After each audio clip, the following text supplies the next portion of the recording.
Imagine a president of the United States being asked on camera in front of the entire world, do you take responsibility for the death of children killed by your military? And imagine that president looking back at the reporter and saying 4 words, just 4 words, I don't know about it. Before we get into what happened next, make sure you're subscribed because the next updates on this story could be even bigger. That is not fiction. That happened today.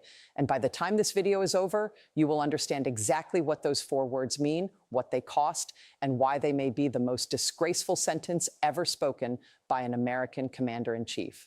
Stay with me because this story gets darker before it gets clearer.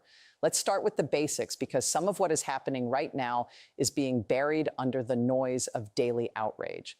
The United States is currently engaged in a military conflict with Iran. It has been going on for 12 days. In those 12 days, it has already cost American taxpayers more than $11.3 billion. That is not a typo. $11.3 billion in 12 days. 7 American soldiers have been killed. 140 have been wounded. And new reporting from CBS News has revealed that the true nature of those wounds is far more severe than the Defense Department ever chose to tell the public. We are now learning there are traumatic brain injuries among the wounded. There is at least 1 possible amputation. And right now, 25 American soldiers are hospitalized in Germany with serious injuries. The American people were not told this up front.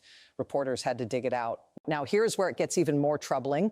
The man running the Defense Department, the man responsible for those soldiers, is Pete Hegseth, a defense secretary who, if you remember, had to personally promise to stop drinking alcohol just to get enough Republican Senate votes to be confirmed. That is the bar. That is the standard. And what was Pete Hegseth worried about when news of American deaths started coming out? Was he worried about the soldiers? Was he worried about the families? No.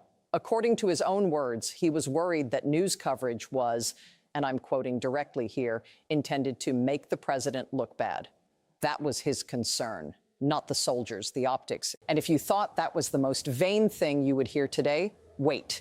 Because Pete Hegseth has now ordered news photographers banned from the Pentagon, not because of national security, not because of classified information, but because photographs were taken of him during a press briefing that his staff considered unflattering. The Washington Post confirmed this, citing 2 people familiar with the decision who spoke anonymously out of fear of retaliation inside the Pentagon. People are afraid of retaliation inside the United States Pentagon because the defense secretary doesn't like how he looks in pictures. Now let's talk about Donald Trump because this is ultimately his war. He started it, he ordered it, and he has been lying about it from the very beginning. When asked about the conflict, Trump has repeatedly called it, and this is real, a little excursion. He said it again today. A little excursion. 7 soldiers dead, 140 wounded, possible amputations, brain damage, $11 billion, a little excursion. A reporter pushed back today. She said, you just called it a little excursion and you also called it a war. So which one is it? Donald Trump's answer, well, it's both. It's both. That was his answer. A riddle wrapped in an insult to every soldier who has bled in this conflict, and the lies don't stop there.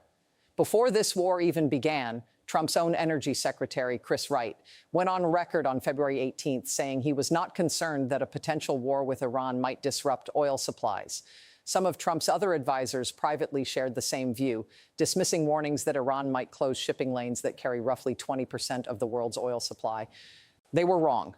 Catastrophically wrong. Iran did exactly that. And now gas prices are skyrocketing across America.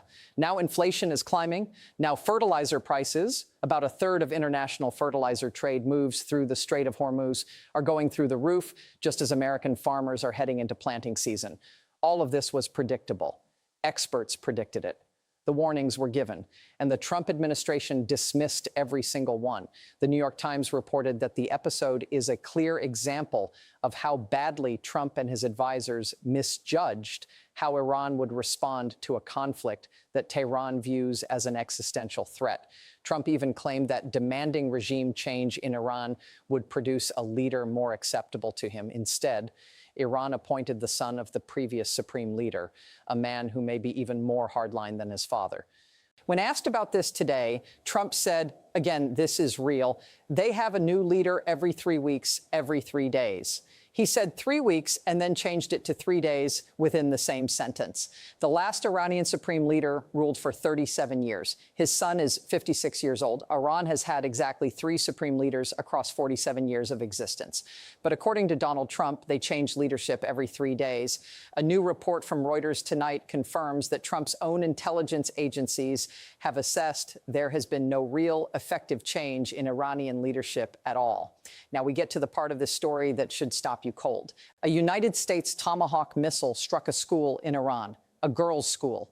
A preliminary Pentagon investigation has now confirmed that American forces bombed that school due to what they are calling dated targeting information, meaning the military was using intelligence that identified the building as part of an adjacent military complex.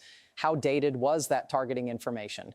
The New York Times conducted a visual investigation and found that the building had been fenced off from the nearby military base sometime between 2013 and 2016. 3 public entrances were open to the school. A sports field had been painted on the asphalt. Walls had been painted blue and pink. This was unmistakably a school. The targeting information used to bomb it was at minimum 10 years old. 175 people are dead. Most of them were children. When the story first broke, Trump's initial response was to blame Iran, claiming Iran could somehow obtain and operate a United States Tomahawk missile.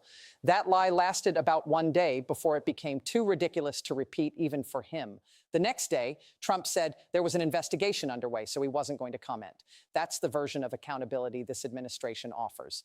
We're looking into it, which is Washington speak for hoping the story dies before the answers come. And then today came the lowest moment yet. A reporter asked Trump directly, as commander-in-chief, do you take responsibility for the strike on the school in Iran? A military investigation has found it was the United States that struck the school. Donald Trump's response, I don't know about it. He said it twice. I don't know about it. And then he moved on to the next question. There is a famous object in American political history. It sits on a desk in the Oval Office, or at least it once did. It was a walnut base, 13 inches wide, with a painted glass sign that read, "The buck stops here." It was made in a federal prison in Oklahoma and delivered to President Harry Truman by a U.S. Marshal. Truman didn't just display that sign, he lived by it. In a 1952 address to the National War College, Truman said that when a decision is made and shown to be wrong, his desire was not to cover it up, but to admit it and make another decision to meet the situation. He said the president cannot pass the buck to anybody. That is his job. In his final address to the nation from the Oval Office, Truman spoke about the weight of the presidency. He said he wanted every American to understand how hard that job truly is, not for his own sake, since he was leaving, but for the sake of whoever came next. Truman would not recognize what is happening today because we have gone in the span of a few decades from the buck stops here to I don't know about it, from a president who built his legacy on accountability to a president who cannot even acknowledge that American missiles killed children in their classroom. Those girls were brave. They were trying to get an education in a country that has made education for girls a radical act. Some of those girls might have been future scientists, lawyers, teachers, the leaders of a more open Iranian society, and Donald Trump's missile killed them. And his response, when asked directly, is that he doesn't know about it. Polling released this week shows that Trump's Iran war has the lowest public support of any American war at its starting point in recorded history. And historically, support for wars only goes down from their opening days. It does not go back up. More than 2/3 of American voters say they expect gas prices to continue rising because of this conflict. In Georgia alone, a state whose #1 industry is agriculture, farmers are watching fertilizer prices spike and diesel costs explode, all while already being hammered by retaliatory tariffs from other countries responding to Trump's trade war. The FBI has now issued a warning that the West Coast faces potential threats from Iranian drone or missile attacks, something that, by the way, has also drawn questions about whether Trump's own FBI, which has reportedly fired many of its primary Iranian experts for their involvement in previous Trump-related investigations, is even capable of properly assessing that threat. Congressman Adam Smith, the top Democrat on the House Armed Services Committee, said it plainly tonight. Americans are not safer because of this war. Iran views this as existential. They are lashing out. And the administration that launched this conflict had no plan, no clear objectives, and no transparency about what it is costing, financially, militarily, or in human lives. 4 words. I don't know about it. Those 4 words will follow this presidency forever, because the commander-in-chief always knows. And if he doesn't know, that itself is a failure of staggering proportion. Either Donald Trump knew an American missile killed a classroom full of girls in Iran and chose to lie about it, or he is so detached from the war he started that the deaths of children did not reach his desk. There is no third option that reflects well on him. Harry Truman said the president has to decide. He can't pass the buck to anybody. No one else can do the deciding for him. That is his job. Donald Trump has now shown us with brutal clarity what happens when the man sitting in that seat decides that job is someone else's problem. A little excursion, he called it. Those girls, their families, the wounded soldiers, and the American taxpayers now paying over $1 billion a day. They know better, and so do you.